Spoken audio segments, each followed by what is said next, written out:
Hello, magandang hapon sa inyong lahat. So meron tayo mga re-react na posts, no? Post and videos. Una ito, pinasa sa akin. Ano meron dito? Si ate pinulot wallet ng anak ko. Pa-share naman po, baka may nakakilala sa kumuha.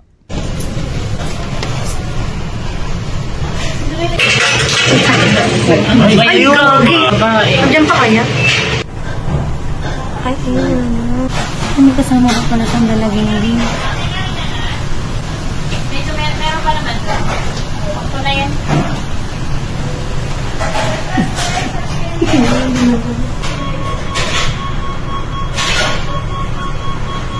Everyone, right here. So pinulot yung ano.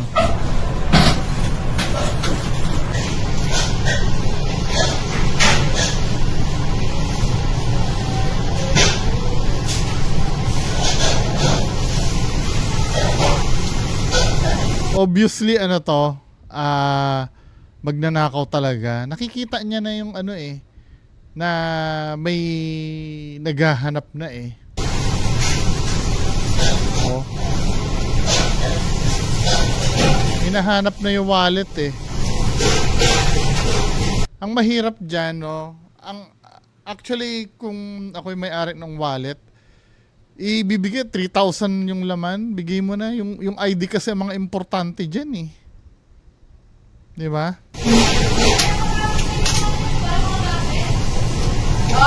Abala yun sa pagkuha uli, yun, nandun doon yung lisensya Philippine Team ID. What do you mean Philippine Team ID?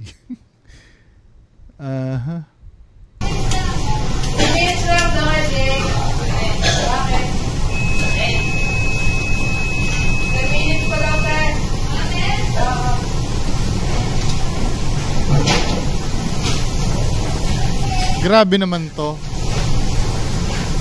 Nakakabwisit yung ganyan yung parang wala siyang pake.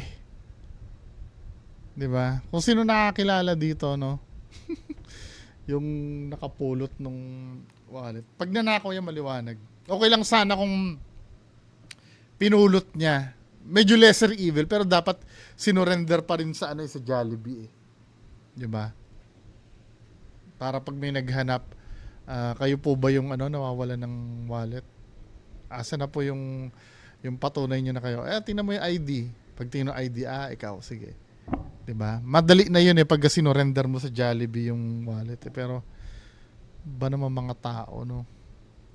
Pag hindi sa'yo, huwag mo nang kunin. Next. Ano itong video na to? Saang lugar to para maiwasan agad? Ano to? Tingnan natin.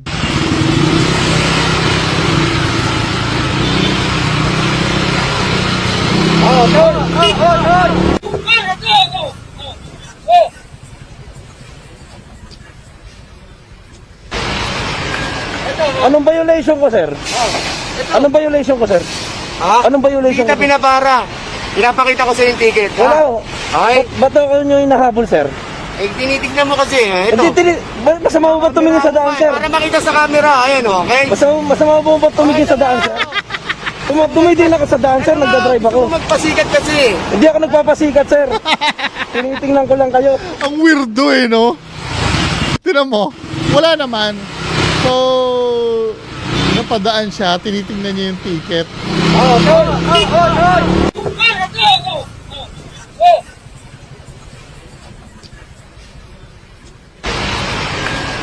Anong violation ko, sir? Anong violation ko, sir? Ha? Anong violation Kita ko? pinapara. Pinapakita ko sa yung ticket. Ha? Wala ho. Ay, Ba't ako nyo hinahabol, sir? tinitignan mo kasi. Ito. Masama mo ba tumingin sa daan, sir? Para makita sa camera. Ayan, okay? Masama mo ba tumingin sa daan, sir? Tumitingin ako sa daan, sir. Nagdadrive ako. Huwag magpasikat kasi. Hindi ako nagpapasikat. The feeling ko, lang kayo. na praning ito. May nanghuhuli doon. Siguro dinaanan niya, no? Dinaanan niya. Tapos siguro nafi-feel nung nanghuhuli na baka mamaya palabasin na nangungutong ako dito. Kaya siguro, ito, naninikat, may ticket ha, may ticket. Naging defensive eh, no? Bullshit. Ano ba naman nangyayari sa mga tao sa Pilipinas? Ang dami may topak. Next. Ano to? Ito, ano ba to? Ay?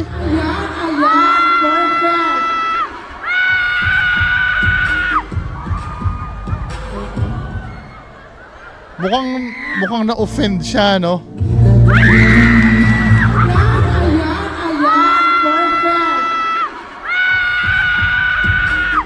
Ba't naman niya ginanon? Ano yung lalaki ba yung nagganon-ganon? Or tingnan nga natin. Ay, oo, ginanon nga nung ano ba nakain nun? Ba't naggaganon-ganon? Hindi, kahit pa sabihin mo na komedyante to, no? Hindi maganda. Ako yung nahiya eh.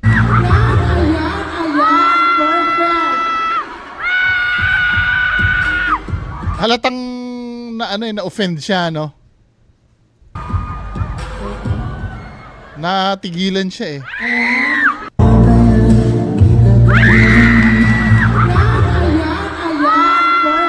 Kaya naman pala, alam mo naman, yung, hindi ganito ano, hindi ko gina-justify mali yung ginawa ng lalaki, pero siguro nasobrahan yung lalaki kasi feeling niya game din ito eh, dahil tinan mo yung mata netong ni ate ha.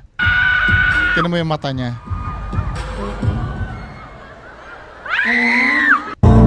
Tamo, nakatingin na siya kasi parang alam mo yon, siguro parang nakikipagbiruan o nakatingin siyang ganon. Kaya tuloy ginanyang ganyan siya. Pero hindi maganda, no? Ako yung nahiya eh. Ano sabi sa comment section? Post ng lalaki nasa vids, nag-sorry din siya. Personal kay Miss Catering. Yung mata sa isal nahilo ako.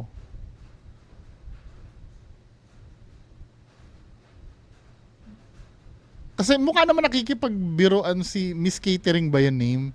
Kaya lang, sumobra naman yung ano niya. So ito yung post, no? A gentle apology to our community. Sabi, good day everyone. I would like to sincerely apologize for what happened during last night's fiesta event. I let my excitement get the best of me. Especially when I saw Miss Catering and the lively entertainment that followed. In the joy of the moment, I did not fully consider how some parts of the program might affect others, especially the children and families who were present. Our town fiesta is time of unity, respect, and celebration of our culture and diversity. It is meant to bring us together, blah, blah, blah, blah. Please know that it was never my intention to make anyone feel uncomfortable or disrespected. I am truly sorry to those who have felt uneasy. Moving forward, I will be more careful in supporting activities that align with the spirit of our town, making sure we continue to celebrate in ways to honor both of our tradition and respect for one another. Thank you for your understanding and continuing to support our shared efforts in making our community gatherings. Nag-sorry na siya, no? Kasi siguro feeling niya rin si Miss Catering game kasi nga tinitingnan niya na eh.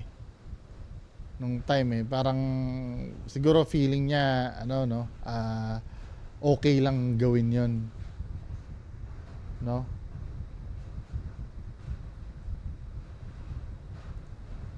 Her mouth can spoke what her eyes.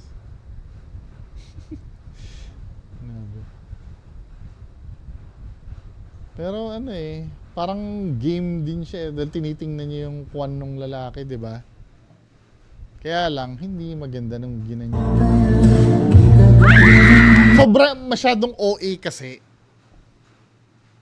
Okay lang sana kung hinawakan niya lang siguro yung ulo tapos gumanon ganyan. Pero yung hinedbang niya, bullshit. Di ba? Next video. Ito, ang kulit na ito eh. Nabasa ko to. Namin ganun dito.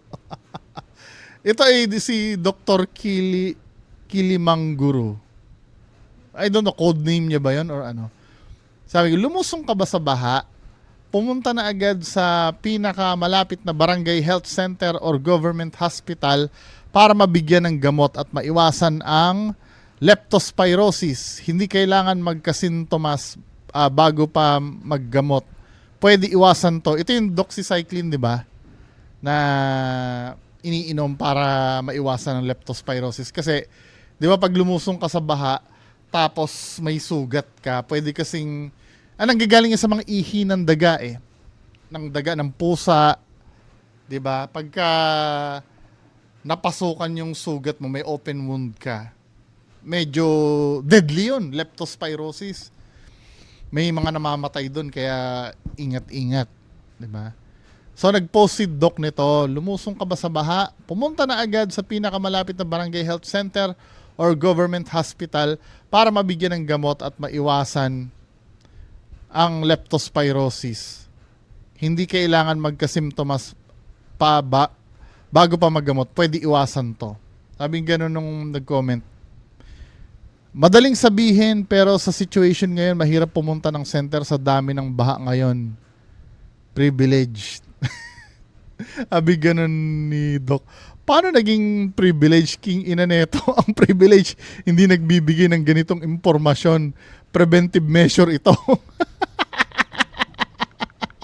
Hindi siguro, nagigets ko naman yung point na nag-comment, no? Kaya lang, biglang na-discarrel nung minention yung privilege. Hindi naman privilege yun. Ano yun? Pinapayuhan lang ni Doc na kung lumusong ka, di ba? Pumunta ka na at kumuha ka na ng gamot. Libre naman sa sa health center or government hospital. Kasi nga 'di ba lumalaganap ang leptospirosis. 'Di ba? Madaling sabihin pero sa situation ngayon mahirap pumunta ng center. Dapat din niya na nilagyan ng privilege. Nagalit tuloy si Doc. Habing ganun nung nag-comment. Advance si Doc eh. Sana sinabi niya man lang na lumusong sa baha na may mga sugat kasi sila malamang magkaka-leptospirosis. Tsaka hindi nagre-reseta ng gamot ang center o kahit anong ospital kung walang sakit ang pasyente. Sabihin lang sa'yo, hugasan mo na may sabon ang binti mo. Totoo ba to? Sabi ni Doc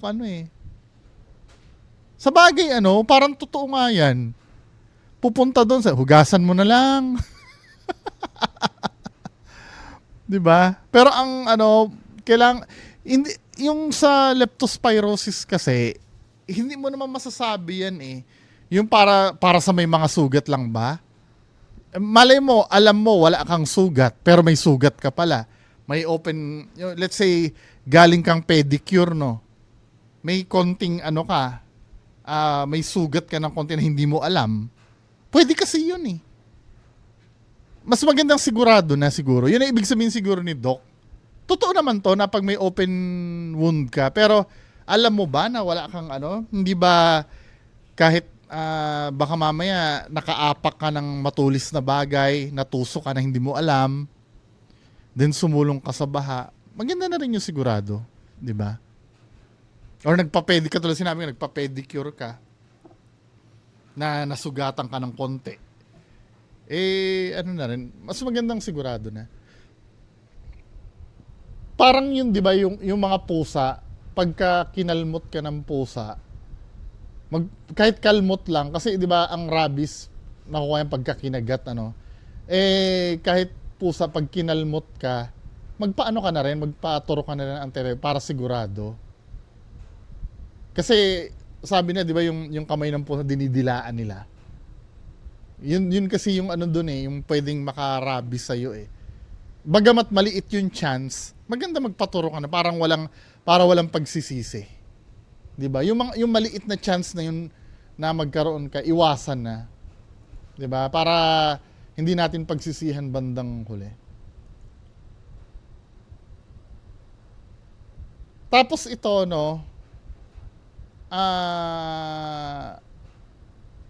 may issue ito kay John B. Cremulya.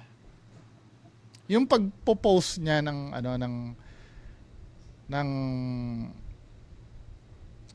yung update katulad nito, no. Ito ba 'yon yung mismong post kay John B. Cremulya? Nakalagay dito, mga abangers sa Pampanga at Cavite, sorry na. Wow, mali ako. Kasama kayo sa walang pasok. Manual kasi ang pagkopya ng kodigo mula sa OCD. Chill lang kayo mga bro. Mahal ko talaga kayo. Sorry na.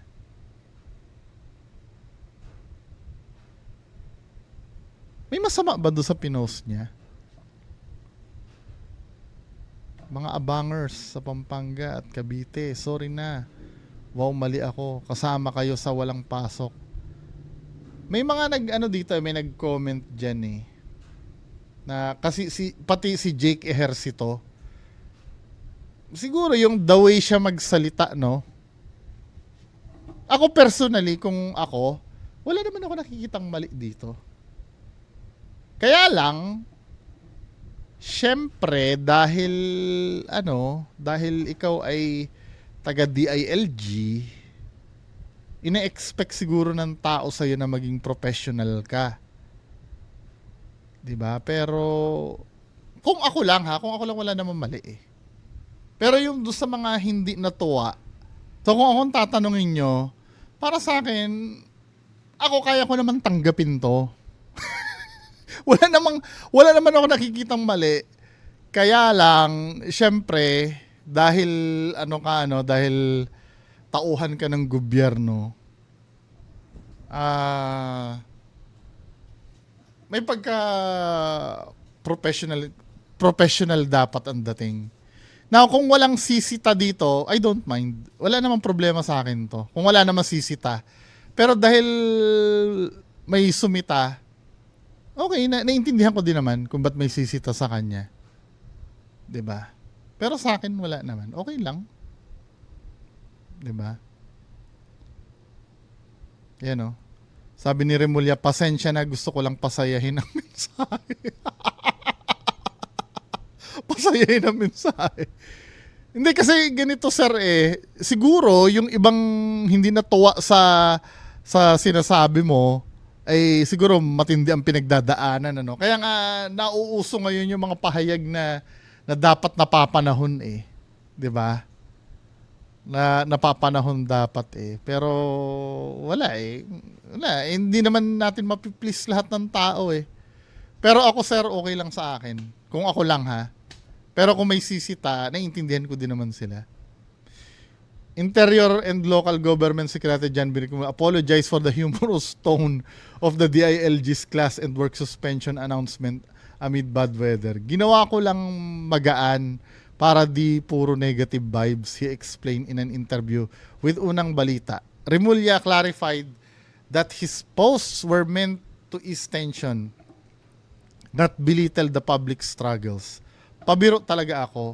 Wala akong masamang intention kung di nila naiintindihan, humingi ako ng pasensya. At least hindi na siya hindi na siya yung parang nagmatigas pa. Okay na 'yan. 'Di ba? Kaya lang siguro kung ganyan ka, ganito kasi 'yan eh. Dalawa kasi ang uri ng buhay natin eh. Isang buhay professional at isang buhay na personal. Siguro kung personal mong account 'yon, no?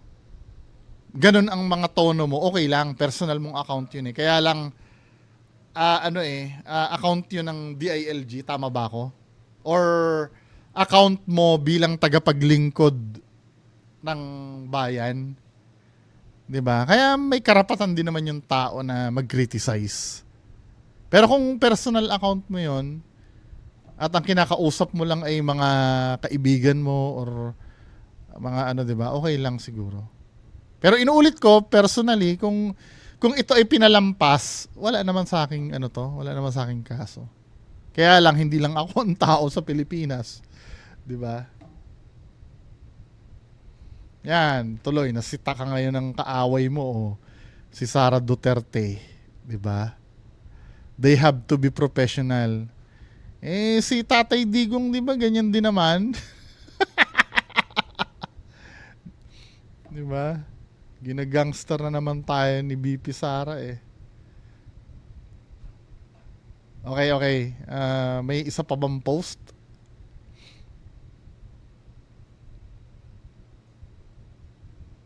Mhm.